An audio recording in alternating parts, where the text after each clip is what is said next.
नमस्कार, मैं Shivaditya Das. Welcome back to my channel. Last class में हम लोगों ने बात किया था अबाउट रे डायग्राम ऑफ अ मिरर। ठीक है, तो इस चैप्टर को हम लोग अब आगे बढ़ाएंगे। तो आप बात करेंगे मैग्निफिकेशन के बारे में। What is magnification?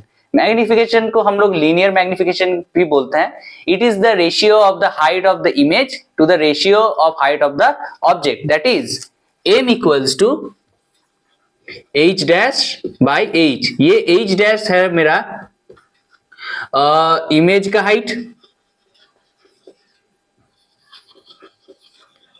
और h है मेरा ऑब्जेक्ट का हाइट। ठीक है, उन दोनों को जब रेशियो कर देंगे तो मेरा क्या आएगा? मेरा मैग्निफिकेशन आएगा। अब मान लो एक कॉन्केव मिरर है, उसका एक फंडा होता है। देखो ये मान लो एक कॉन्केव मिरर है। ठीक है, कॉन्केव मिरर, ये है उसका फोकस, ये है उसका सेंटर ऑफ कर्वेचर। मैंने सेंटर ऑफ कर्वेचर के पीछे मेरा ऑब्जेक्ट को रखा है, तो ये यहां से पास करेगा। ठीक, गया, फिर वापस कहां पे बैक करेगा? फोकस पे किया। दूसरा वाला कहां पे पास करेगा? दूसरा वाला करेगा मेरा पोल पे, पोल से वापस ये हिट करेगा।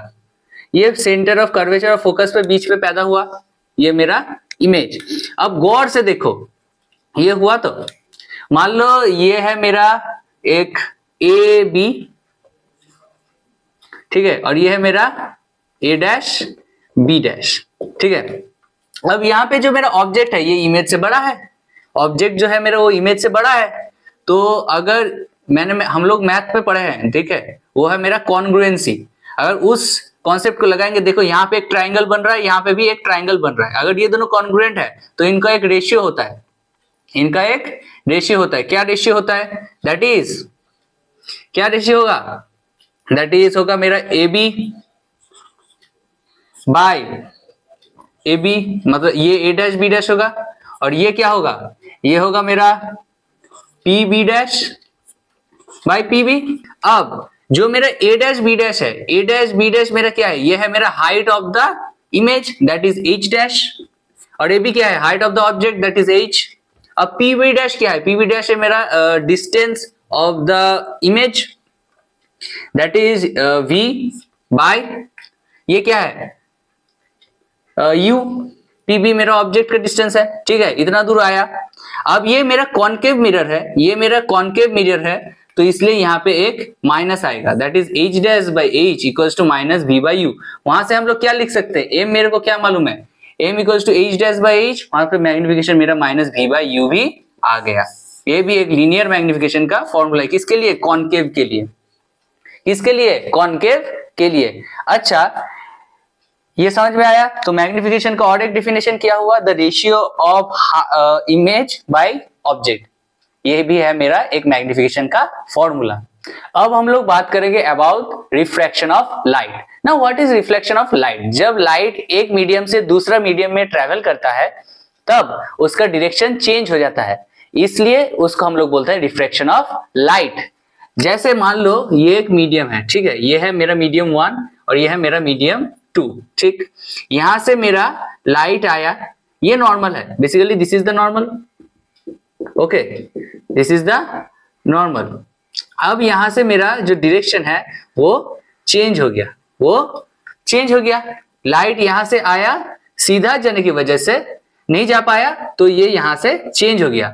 ठीक है, इस फेनोमेना को हम लोग बोलते हैं रिफ्रैक्शन ऑफ लाइट। ठीक, अब इसको हम लोग बोलते हैं नॉर्मल। ये है मेरा एंगल ऑफ इंसिडेंस और ये है मेरा एंगल ऑफ रिफ्लेक्शन। ठीक है, ये सब रिफ्लेक्शन का जैसा ही है, पर रिफ्रैक्शन में क्या होता है? रिफ्रैक्शन में मेरा लाइट का डायरेक्शन मेरा चेंज हो जाता है और वो पास कर जाता है। अब ऐसा क्यों होता है? ठीक है, ऐसा क्यों होता है? रिफ्लेक्शन हो क्यों रहा है? रिफ्रैक्शन मेरा हो रहा है क्योंकि मेरा दोनों मीडियम में लाइट का वेलोसिटी डिफरेंट है। ठीक है, लाइट का वेलोसिटी डिफरेंट है, इसमें डिफरेंट है, इसमें डिफरेंट है। अब जहां पे लाइट का वेलोसिटी ज्यादा है उसको बोलते हैं हम लोग रेयरर मीडियम, रेयरर मीडियम। और जहां पे मेरा वेलोसिटी मेरा लाइट का कम है उसको हम लोग बोलते हैं डेंसर मीडियम, उसको हम लोग बोलते हैं डेंसर मीडियम। जहां लाइट का वेलोसिटी ज्यादा है वो उसको बोलते हैं रेयरर मीडियम, और जहां पे कम है उसको हम लोग बोलते हैं डेंसर मीडियम। अब ऐसा क्यों होता है? यहाँ पे रेयरर मीडियम में लाइट इतना अच्छा मूव करता है ड्यू टू यहाँ पे डेंसिटी एयर का कम होता है, इसलिए ज्यादा अच्छे से मूव करता है। यहाँ पे डेंसिटी ज्यादा होता है इसलिए उतना अच्छे से मूव नहीं कर पाता, इसलिए यहाँ पे जो ये चेंज है इसकी वजह से मेरा रिफ्रैक्शन होता है। अच्छा, अब जैसा ये तुम लोगों को समझ में आया रिफ्रैक्शन, अब लॉज ऑफ रिफ्रैक्शन होता है। जैसे मेरा लॉज ऑफ रिफ्लेक्शन था ऐसे ही रिफ्रैक्शन। पहला लॉ क्या है? Similarly angle of incidence, the normal and the refracted angle all lie on the same plane, point number 2 sin I by sin R equals to constant, ये है मेरा second law. अब यहाँ पे जो कांस्टेंट है इस कांस्टेंट को हम लोग बोलते हैं रिफ्रैक्टिव इंडेक्स। इस कांस्टेंट को हम लोग क्या बोलते हैं? Refractive index. समझ में आया? अब ये जो मेरा सेकेंड लॉ है, ये सेकेंड लॉ को हम लोग स्नेल्स लॉ भी बोलते हैं। क्या बोलते हैं? Snell's law. अब ये जो रिफ्रैक्टिव इंडेक्स है ये होता क्या है? Refractive index is basically the change of speed from medium 1 to medium 2, मतलब मीडियम 1 से मीडियम 2 में कितना मेरा चेंज हुआ स्पीड का, उसको हम लोग बोलते हैं refractive index. Absolute reflective index का फॉर्मूला है n equals to c by v, speed of light in vacuum by speed of light in medium. यह है मेरा रिफ्रैक्टिव इंडेक्स का फॉर्मूला। ठीक है, अब मेरा ये c का वैल्यू मेरे को हमेशा पता रहता है, c इक्वल्स टू कितना होता है? 3 × 10⁸ ठीक है, तो n equals to c by v हुआ। अब मान लो ये मीडियम 1 है और ये मीडियम 2 है। ठीक है, अब refractive index of 2 with respect to 1, 2 का refractive index with respect to 1 equals to v1 by v2 equals to v1 by v2, मेरा डिफरेंट वेलोसिटी है। अब दोनों में अगर हम c मल्टीप्लाई करें, ऊपर नीचे c मल्टीप्लाई करेंगे तो क्या होएगा? cv1 by cv2 होगा तो n21। ठीक, अब n21 इक्वल्स टू है मेरा cv1 cv2, मतलब अगर इसको अच्छे से लिखे तो cv2 बाई cv1 लिख सकता है तो n21 equals to n2 by n1, यही तो आया। cv2 मतलब क्या? ये n2 होगा, cv1 मतलब क्या? n1 आएगा।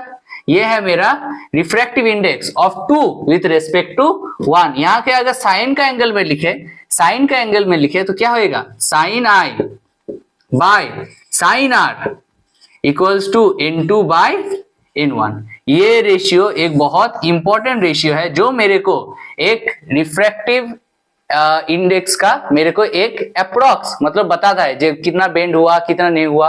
अगर ये वैल्यू मान लो कभी 0 हो गया, n2 by n1 का रेशियो 0 हो गया तो मेरा साइन I और R क्या हो गया? ये भी 0 हो जाएगा। तब मतलब मेरा जो रे ऑफ लाइट है ये परपेंडिकुलर गिर रहा है, वहां पे नो बेंडिंग, वहां पे बेंडिंग नहीं हो रहा है। अब रिफ्रैक्टिव इंडेक्स कुछ फैक्टर का ऊपर डिपेंड करता है। पहला फैक्टर है मटेरियल। कौन सा मटेरियल के ऊपर हो रहा है? First word material. Point number 2 is wavelength, and point number 3 is density of the material. इन तीनों फैक्टर के ऊपर मेरा रिफ्रैक्टिव इंडेक्स डिपेंड करता है। मैंने यहाँ पे एक पानी का ग्लास लिया है और एक पेंसिल लिया है। अब जब भी मैं यहाँ पे इस पेंसिल को इस पानी के ग्लास के अंदर डाल रहा हूं, देखो हल्का सा तुमको एक चेंज दिखेगा, ये सीधा नहीं जा रहा है, इसका डायरेक्शन चेंज हो गया बिकॉज ये रेयरर मीडियम से मेरा डेंसर मीडियम में मूव किया। इसलिए देखो इसको सीधा जाना चाहिए था, पर जब भी मैं इसको डिप कर रहा हूं पानी में इसका एंगल चेंज हो जा रहा है। अब ये हो रहा है बेसिकली तुम्हारा रिफ्रैक्शन की वजह से। अब हम लोग एक इंपॉर्टेंट टॉपिक के बारे में बात करेंगे, वो है refraction in a glass slab. अब मैं ड्रॉ करता हूं, ध्यान से देखना, ये मेरा एक ग्लास स्लैब है। ठीक है, यहां से मेरा लाइट आया, बूम बूम बूम बूम। ठीक है, ये मेरा नॉर्मल है, बेसिकली ये मेरा नॉर्मल है। फिर यहां से मेरा रिफ्रैक्टिव एंगल चेंज हुआ, ये मान लो मेरा सेकेंड, यहाँ पे ग्लास सेल मेरा खत्म हुआ। ठीक है, ये मेरा दूसरा नॉर्मल है, बूम बूम बूम बूम, और यहाँ से मेरा ये फिर से पास हो गया। ये है मेरा नॉर्मल 1, ये है मेरा नॉर्मल 2। ठीक है, ये है मेरा एंगल ऑफ इंसिडेंस, ये है मेरा एंगल ऑफ रिफ्रैक्शन। मैथ में पढ़ा है ये दोनों सेम होता है अगर अच्छे से देखो तो, कॉरस्पॉन्डिंग एंगल्स। ठीक है, यहाँ से आया, यहाँ से पास किया, यहाँ से वापस चला गया और यह है मेरा एंगल ऑफ इमर्जेंट।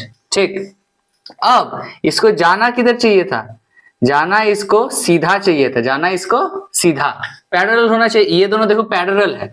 ठीक है, अब यह है मेरा एंगल ऑफ इंसिडेंट, यह है मेरा रिफ्लेक्टेड एंगल, यह है मेरा रिफ्रैक्टेड एंगल, यह है मेरा इमर्जेंट एंगल।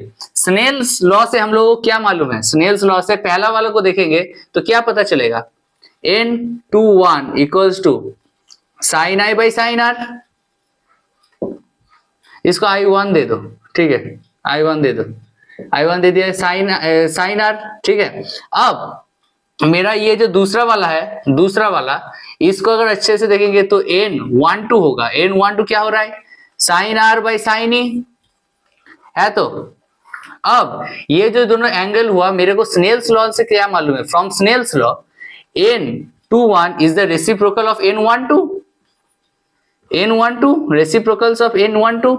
अब इस रेस्पेक्ट में जब जाएंगे, इस रेस्पेक्ट में जब जाएंगे हम लोग, तो यहां से हम लोगों को क्या मिलेगा, दैट इज अच्छे से अगर तुम लोग इसको सॉल्व करोगे तो हम लोगों को कुछ ऐसा कुछ मिलेगा, sine I equals to sine E, that is I equals to angle E, मतलब angle of incidence equals to the angle of emergent. ये दोनों एंगल अगर ऐसा हुआ तो हम लोग यहां से इसको देख के बता सकते हैं कि दोनों पैरेलल है।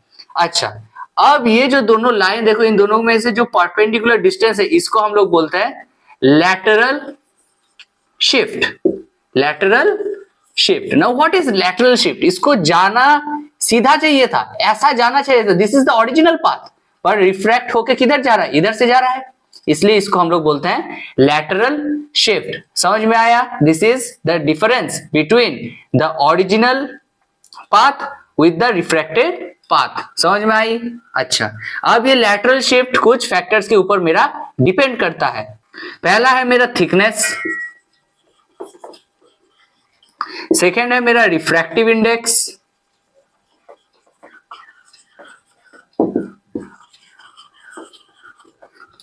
थर्ड है मेरा एंगल ऑफ इंसिडेंस,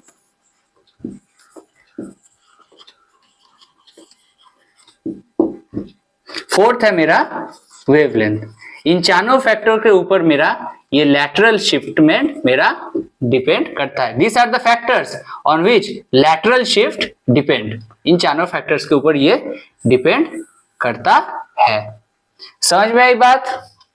तो आज के लिए बस इतना ही। लाइक करो, शेयर करो, सब्सक्राइब करो और इस वीडियो को शेयर करो अपने दोस्तों के साथ। मिलते हैं हम लोग नेक्स्ट क्लास में, तब हम लोग बात करेंगे अबाउट लेंस। तब तक के लिए थैंक यू।